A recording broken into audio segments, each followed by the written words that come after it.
السلام علیکم ورحمۃ اللہ۔ میرے پیارے بھائیوں اور میری معززات ماؤں بہنوں، بلوغ المرام کتاب الصلاۃ باب شروط الصلاۃ سبق نمبر 49۔ بسم اللہ الرحمن الرحیم۔ عن مطرف ابن عبد اللہ ابن الشخیری رضی اللہ تعالی عنہ رأیت رسول اللہ صلی اللہ علیہ وسلم یصلی وفی صدرہ عزیز کعزیر المرجل من البکاء، اخرجہ ابو داود والترمذی وغیرہما۔ حضرت مطرف اپنے باپ سے روایت کرتے ہیں کہ انہوں نے کہا کہ میں نے نبی کریم صلی اللہ علیہ وسلم کو نماز پڑھتے دیکھا، اور دوران نماز آپ صلی اللہ علیہ وسلم کے سینے مبارک سے گریہ و زاری کی وجہ سے ہنڈیا کے ابلنے کی جیسی آواز آ رہی تھی۔ آپ صلی اللہ علیہ وسلم کو نماز پڑھتے ہوئے دیکھا، اور دوران نماز آپ صلی اللہ علیہ وسلم کے سینے سے رونے کی وجہ سے ایسے آواز آ رہی تھی جیسے کوئی چکی سی چل رہی ہو۔ تو اس حدیث سے معلوم ہوا کہ نماز پڑھتے ہوئے نماز کی حالت میں رونا یہ سنت ہے اور صحیح ہے اور خلاف نماز نہیں ہے۔ یہاں ابو داود وغیرہ کی روایات میں اور ترمذی میں ہنڈیا کے ابلنے کی جیسی آواز اور جیسے کوئی چکی سی چل رہی ہو۔ تو پیارے نبی علیہ الصلوۃ والسلام جب ایسی آیات کو تلاوت کرتے جس میں اللہ کے عذاب کو بتایا یا دکھلایا گیا ہوتا، یعنی پچھلی قوموں نے جیسے اللہ کی نافرمانی کی اور کیسے اللہ کا عذاب ان پر نازل ہوا، کیسے اللہ رب العالمین نے نافرمانوں کو پکڑا، تو یہ آیات تلاوت کرنے پر نبی علیہ الصلوۃ والسلام کے سینے مبارک سے ایسی آوازیں نکلتی جیسے ہنڈیا سی ابل رہی ہو یا جیسے کوئی چکی سی چلتی ہے۔ تو اس حدیث سے یہ ثابت ہوا کہ دوران نماز خوف الہی سے رونا نماز کے منافی نہیں ہے، اور نماز میں رونے سے کسی قسم کا کوئی نقص واقع نہیں ہوتا۔ اگلی حدیث عن علی رضی اللہ تعالی عنہ قال کان علی من رسول اللہ صلی اللہ علیہ وسلم مدخلان فکنت اذا اتیتہ وہو یصلی تنحنح لی، رواہ النسائی وابن ماجہ۔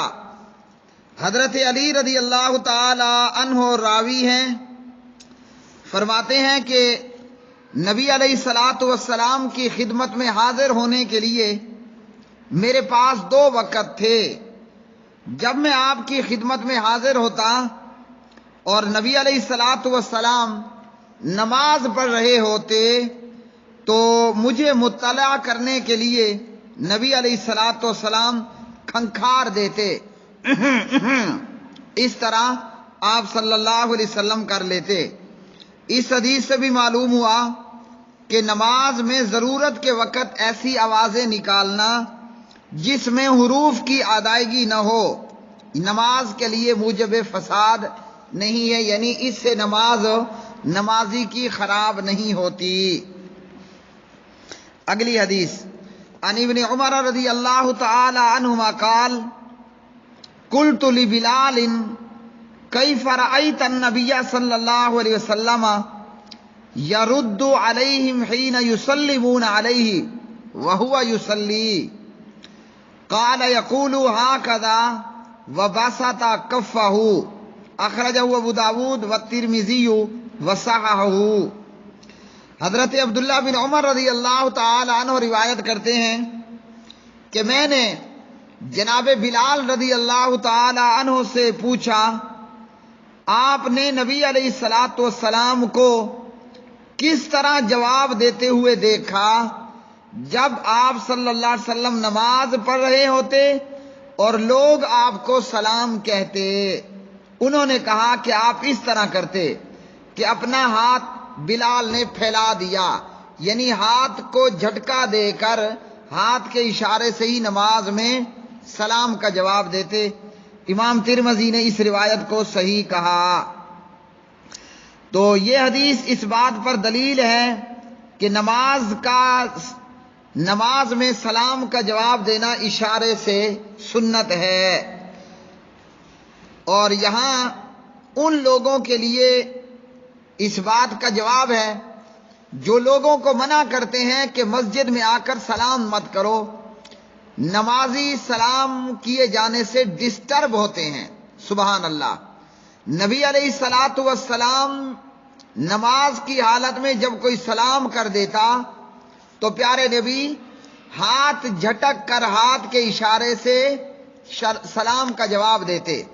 ہاں، دوران بیت الخلا جب کوئی بندہ پیشاب پخانے میں مصروف ہے تو ایسی حالت میں سلام نہ کرنا ہے، نہ سلام کا جواب دینا ہے۔ نبی علیہ الصلاۃ والسلام پخانہ یا پیشاب میں تھے کہ آنے والے نے سلام کیا اور پیارے نبی علیہ السلام نے سلام کا جواب نہ دیا۔ ابو داود۔ باقی کوئی کھانا کھا رہا ہے، کوئی نماز پڑھ رہا ہے تو ان کو سلام کیا جائے گا۔ کیوں؟ کہ مسلمان پر 6 حق ہیں۔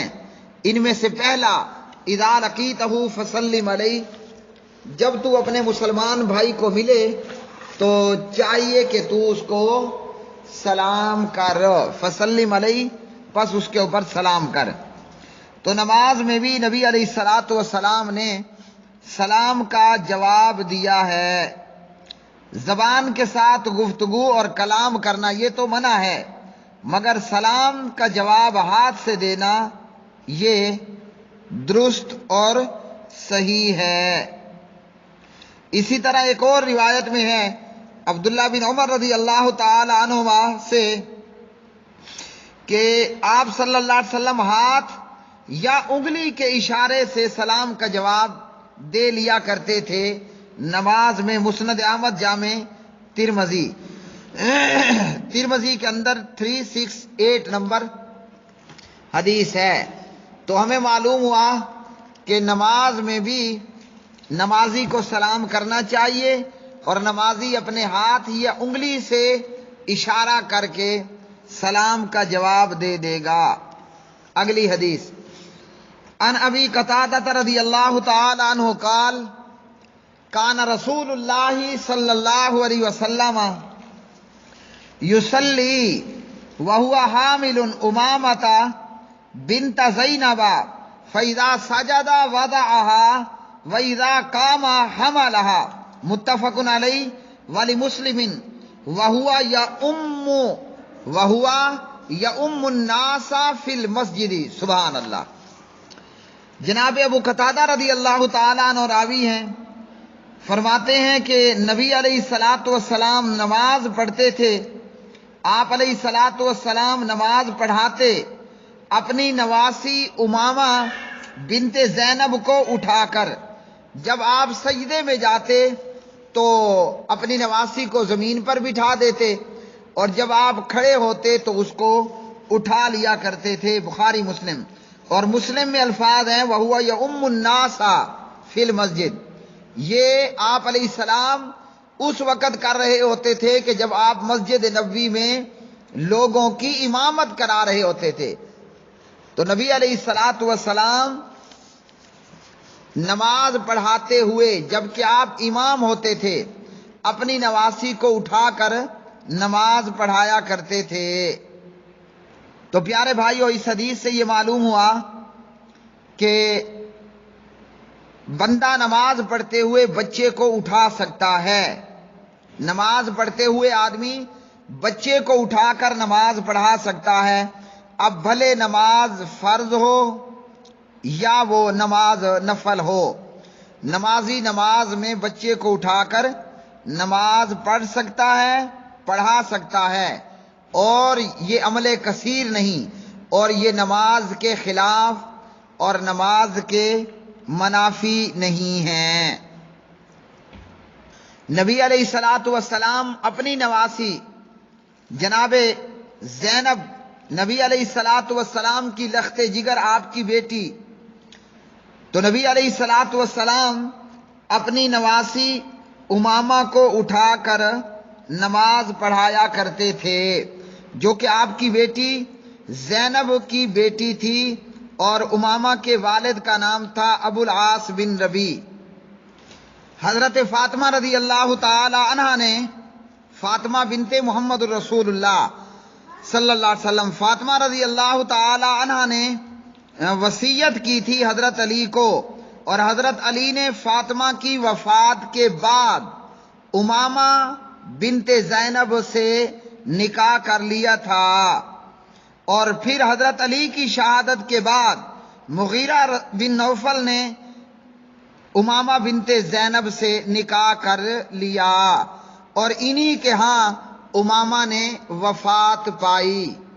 امامہ بنت زینب بنت ابو العاص، امامہ بنت زینب بنت ابی العاص نبی علیہ الصلاۃ والسلام کی نواسی، آپ اسے اٹھا کر نماز پڑھتے تھے۔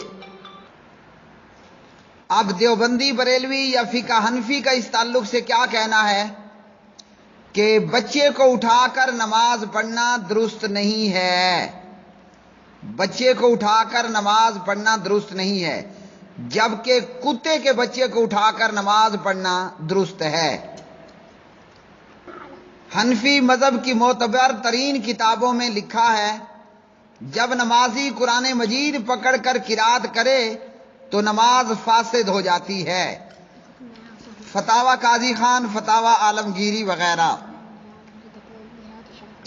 جبکہ دوسری طرف حنفی اور دیوبندی مذہب کی معروف ترین کتابوں میں لکھا ہے، لکھتے ہیں کہ اس واسطے ہمارے مشائخ نے اس نمازی کے بارے میں کہا کہ جس کی یہ حالت ہو کہ اس کی آستین میں ہاتھ وغیرہ میں پلا کتیا کا بچہ ہو تو اس کی نماز جائز ہے، اور فقیہ ابو جعفر الہندوانی نے اس جواز کو اس بات کے ساتھ مقید کیا ہے کہ کتے کا منہ کپڑا لپیٹ کر بند کیا ہوا ہو، رد المختار وغیرہ۔